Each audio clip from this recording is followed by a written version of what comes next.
Hello mga ka-Berks. Meron isang mapayapang araw sa inyo mga ka-Berks.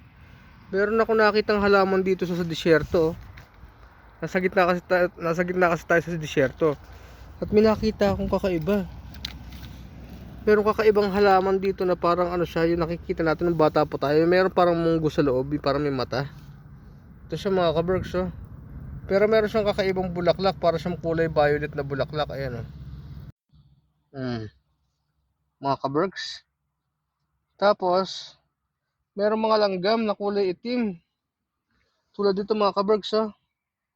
Langgam na kulay itim siya. Oh. Mapapansin niyo siya, ayan, oh. Mga ka-Berks, hindi niyo makita. Ito siya mga ka-Berks, oh. Linawan natin mga ka-Berks. Ayaw kasi hindi siya malinaw, eh. Ayan mga ka-Berks. Ano kaya mga kinakain ito mga ka-Berks? Siguro yung nectar ng ano. Yung nectar sa pangalan niya, mga desert ant to, eh. Masakit mga gat to. Kinakain siguro nito mga langgam na to, yung ano, yung mga kulay violet na bulaklak, yung mga nectar niya. Ayan, oh. Yung mga kulay violet na bulaklak na to.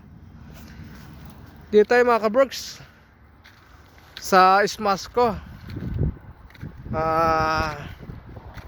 Medyo ano tayo mga ka-Berks, parang disyerto to mga ka-Berks. Ayan, oh. Mga ka-Berks, dito tayo ngayon mga ka-Berks. Si Brother Dondi mga ka-Berks nandito na naman once again. Ayan, oh. Doon ko nakita yung mga halaman kanina mga ka-Berks. Yung halaman na merong parang langgam.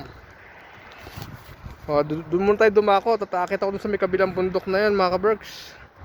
Parang siyang bundok doon, oh.